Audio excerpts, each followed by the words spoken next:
No final dos anos 1990, a região norte de Macapá sofreu um boom demográfico.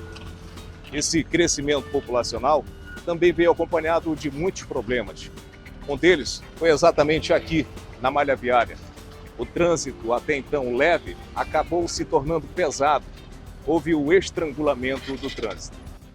A solução encontrada para esse problema foi a construção de uma ponte sobre o Canal do Jandiá. Em 2003, na gestão do então prefeito João Henrique, se construiu a ponte Sérgio Arruda.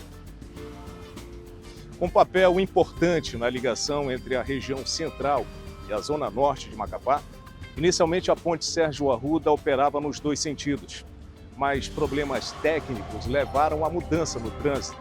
O tráfego então passou a ser em sentido único. Em 2016, houve então o grampeamento da ponte. O Ministério Público interveio e em 2019 se criou uma comissão. No ano seguinte, em 2020, surge uma cooperação técnica inédita. A Prefeitura de Macapá surge com um projeto que seria elaborado pela Universidade Federal do Amapá, a Unifap, o curso de Engenharia Civil. O Raígo Lima era, à época, ainda acadêmico desse curso e participou desde a formulação de todo esse projeto. O que hoje a gente pode esperar desse novo projeto que é desenvolvido pela Unifap? O novo projeto, ele traz maior fluidez aqui para Sérgio Arruda. Antigamente o projeto ele era em arco, certo? Não tinha necessidade, porque a concepção inicial previa que ia passar embarcação, mas não tinha necessidade porque não passaria embarcação. Hoje, com esse novo projeto mais amplo, né, pistas mais largas e mais faixas, dá maior fluidez, porque antigamente você tinha que vir com o carro, tinha que frear no início, ele dava continuidade e você tinha um certo entrave entre a entrada e a saída da ponte.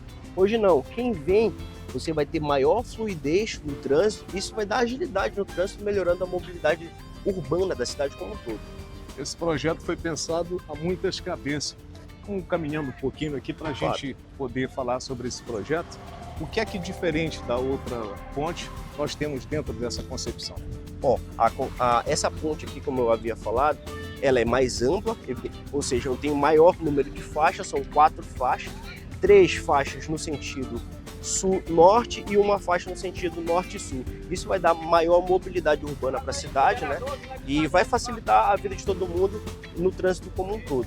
Essa mudança na estrutura que antes era em um formato, me parece que quase que de uma lombada, como chegou a ser falado por muita gente, ele muda e dá mais fluidez também ao trânsito. Com certeza, exatamente. Então, antigamente você tinha um entrave, né? Porque você tinha que frear no início e você dava continuidade no fluxo e também tinha que frear no final. Isso acabava atrasando, a gente tinha um fluxo, um certo entrave aqui e realmente dificultava muito a mobilidade urbana da cidade. E inclusive lá no alto, nós temos uma rotatória que também foi projetada para esse projeto. Exatamente, a rotatória vai facilitar tanto a ida quanto a volta e vai dar alternativas, né, para os condutores entrarem numa via ou saírem de uma via com maior facilidade, sem fazer um contorno tão grande como era antigamente. Agora eu tenho maior fluidez por causa dessas facilidades que a rotatória vai promover.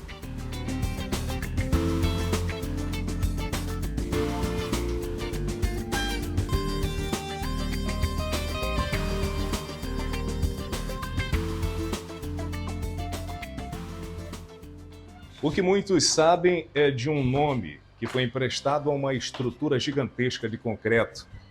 O que poucos sabem é da história de alguém que emprestou esse nome, Sérgio Arruda. O J. Ney, um dos maiores radialistas de todos os tempos, foi amigo de infância, teve o privilégio de conversar e conviver com ele por algum tempo. Ele conta pra gente essa história. José Ney Picanço, J. Ney do rádio, J. Ney da TV, o J. Ney de tantas histórias. É uma verdadeira enciclopédia da história do ex-território federal do Amapá, que acompanha toda essa transição. Muito se fala, Ney, sobre o Sérgio Arruda, o engenheiro, mas poucos sabem da intimidade, do íntimo dele. Você conviveu com ele por muito tempo, né? Como é que foi essa relação com o Sérgio Arruda? Foi uma relação boa. O Sérgio Arruda formou engenheiro civil, passou pelo Colégio Amapaense, exerceu inúmeras funções públicas aqui em Macapá. A família dele tem uma história, uma tradição muito forte de contribuição dada ao Amapá desde a era território. O pai dele, João Batista Travassos de Arruda, foi prefeito de Macapá. Ele foi prefeito do município de Amapá 6 anos, o pai dele, e foi 2 anos prefeito do município de Amapá, terra de Cabralzinho. Então, a família tem um grande legado dado à administração, à gestão, à história da nossa terra. Sérgio Arruda, o filho, também uma contribuição muito grande. Ele foi secretário de obras do ex-território federal do Amapá, na gestão do governador militar Henning. Trabalhou muito, fez muita coisa. Enfim, era um engenheiro civil muito aplicado, muito moderno, para o tempo dele, e pôde contribuir bastante. Mas Sérgio Arruda foi jovem, foi atleta. Sérgio Arruda foi um exímio jogador de basquete. Helder, tinha a mão certeira, o cara, era bom demais. E representou, certamente, o Amapá em vários campeonatos brasileiros de basquetebol. Era um bom jogador de futebol também, era um centroavante, brigão, lutador, enfim. E eu tive esse privilégio de conviver com o Sérgio Arruda.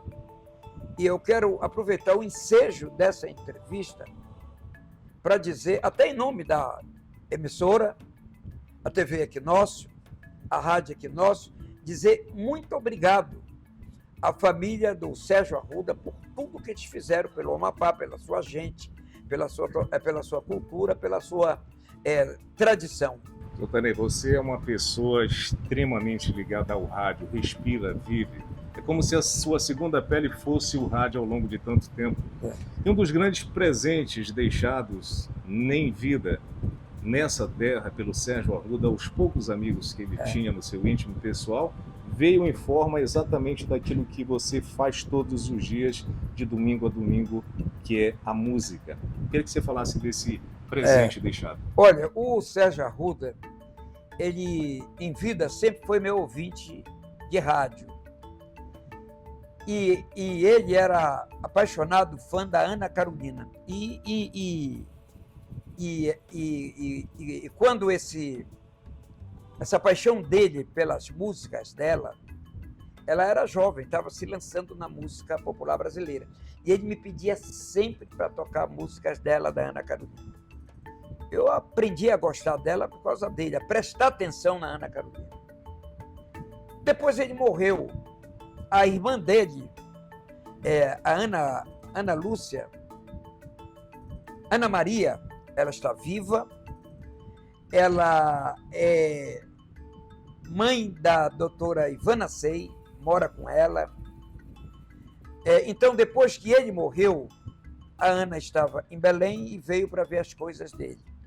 E encontrou esse CD aqui, dedicado por ele, que ele não pôde me entregar. E ela veio aqui na minha casa trazer esse CD que eu guardo com muito carinho, por toda a amizade que eu sempre tive com ele. A dedicatória diz mais ou menos assim: J. Ney, presente a gente só dá para as pessoas que a gente ama, que a gente gosta. E daqui a assinatura dele, Sérgio Arruda.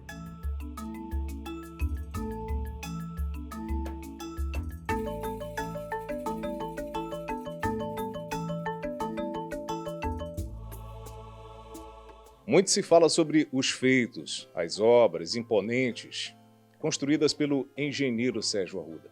Mas pouco se sabe sobre a vida íntima, pessoal do Sérgio Arruda, que sempre foi um cara muito discreto. Ele, que é natural de Breves, no estado do Pará, nasceu em 27 de janeiro de 1946 e agora, se vivo estivesse, estaria completando 77 anos. No meio de toda essa história tem um personagem importante, o único filho de Sérgio Arruda, o Marcelo. Marcelo hoje está com 44 anos de idade, Marcelo. O que você pode falar para a gente do Sérgio Arruda? A minha história com ele não foi uma longa história, né? Foi um pouco breve por conta de quando eu o conheci, eu já tinha 18 anos, né? Convivi com ele por 2 anos. Foi daí que eu ouvi as histórias direto da boca dele. Até então eu só ouvia histórias contadas por outras pessoas. Mas aí nesse período de 2 anos que eu conheci, a gente tentamos criar algum vínculo, né, de intimidade. E aí foram as histórias que eu ouvi da boca dele que eu posso repassar para vocês, né? Então, ele era engenheiro civil, mas ele trabalhou mais na área de construção de estradas, na época do governo do comandante Aníbal Barcelos. Então ele prestava muitos serviços para os interiores, assim, interligando a capital com os interiores. E aí, por conta disso, que o nome dele foi homenageado a uma ponte, né, para interligar justamente 2 zonas da cidade, né. E na época que ele morreu, a ponte já estava em construção, aí decidiram, com o fato da morte dele, colocar o nome para homenageá-lo. A convivência dele como pai, né, como eu já disse, eu conheci ele com 18 anos, mas assim, a gente foi tentando criar um laço mais íntimo. Mas isso não aconteceu, até porque não houve tempo, não era em 2 anos que a gente ia conseguir criar esse laço. Bom, a notícia da morte dele, quando eu recebi, já faziam 2 dias que ele havia falecido, né? Aí eu fui comunicado por terceiros, né? De novo. E aí eu fui até a casa, né? Aí quando eu cheguei lá, o meu tio, quem se encontrava lá na residência, o Vitor Arruda, que também era engenheiro. Aí me comunicou que ele havia falecido lá, né? Foi encontrado, por ele morar sozinho, né? Ele foi encontrado na residência, no banheiro. Parece que ele havia escorregado, bateu a cabeça e faleceu ali. Não tinha socorro por morar sozinho.